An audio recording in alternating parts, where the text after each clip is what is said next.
Hey, good morning everybody. It's Bobby. I hope you had a great weekend. All is wonderful here at the club at Horseshoe Bay.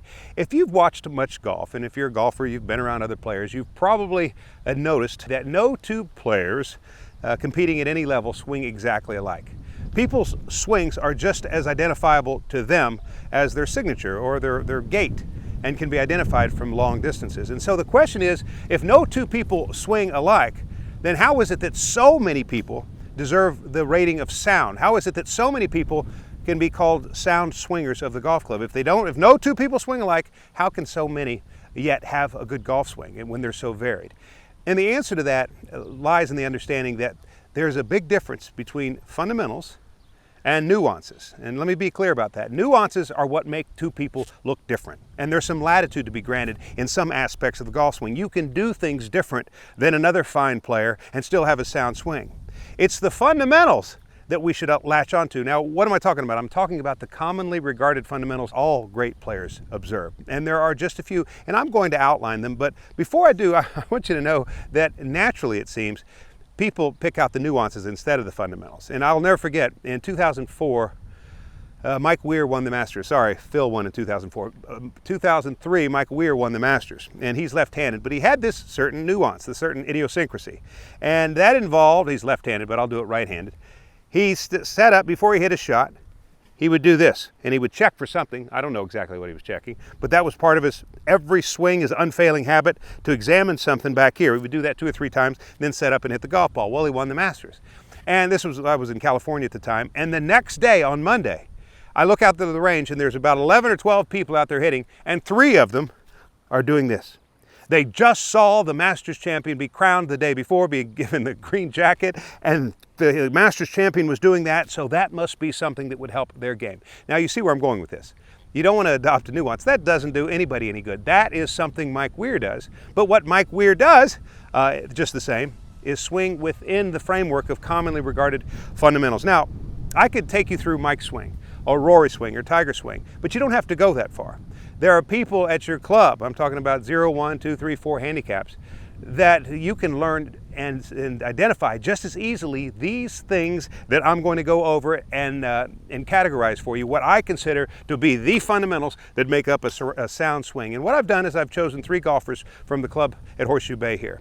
Now, all you've got to know about them is they're all, depending on what time of year it is, between 0 and 4 handicaps. It goes up as high as 4 and down to somewhere near 0. They're also at least 68 years old. In fact, they're 68, 68, and 72 years old, but they're still shooting right around par. And I'm going to spell out for you what the fundamentals are that you can adopt that will make you a sound swinger as well. And you don't have to look at Rory's swing.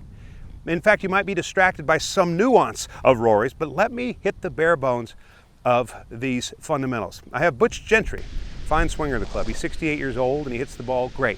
Again, somewhere around a 3 or 4 handicap right now, but he gets as low as right next to 0. I also have Russ Hackler, and Russ has in his life shot as low as 62. And then we have Richard Koenig, who hits the ball great. He's 68 years old.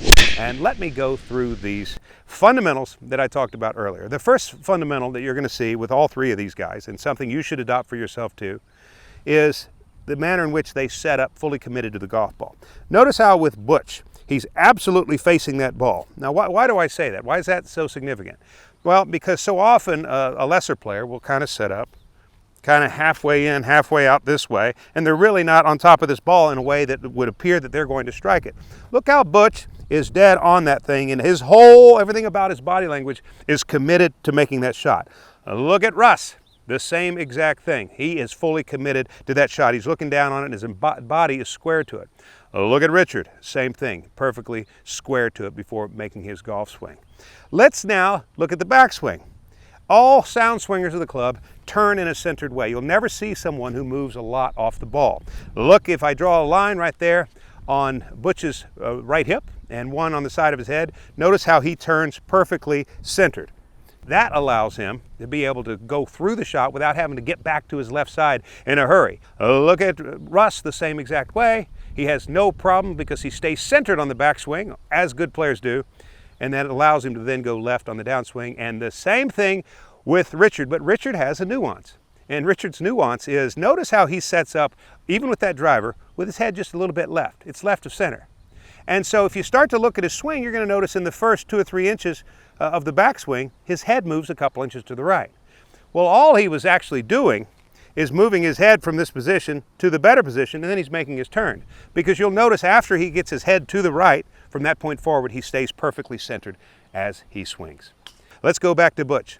Notice at the top of his backswing that his back has a little bit of a line with a slight tilt in it.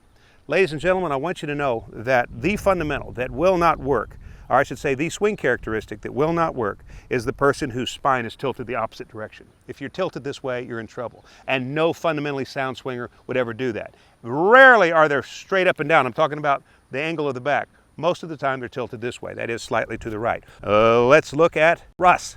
Again, slightly tilted to the right. These are commonly regarded fundamentals that make you a sound swinger. Look at Richard. He is slightly tilted to the right. And even though, as we pointed out, his head started left, he fixed that in the early stages of the backswing. And as you can see at the top, he looks perfect. Now let's talk about what starts the downswing in a fundamentally sound swing. Notice how all of them, starting with Butch, starts the swing by moving the left leg, the left hip, to the left. There's a little bit of a bump that takes place in the middle portion of the body. Notice also with Russ, you're going to see the exact same thing. And finally with Richard, clearly he moves to the left, and I mean he hits that ball an absolute ton. At 68 years old, I can only imagine how long he was at 35.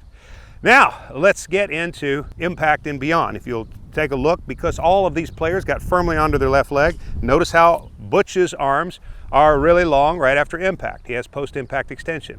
Not because he set out to do that, but because he set the table with correct fundamentals getting that far.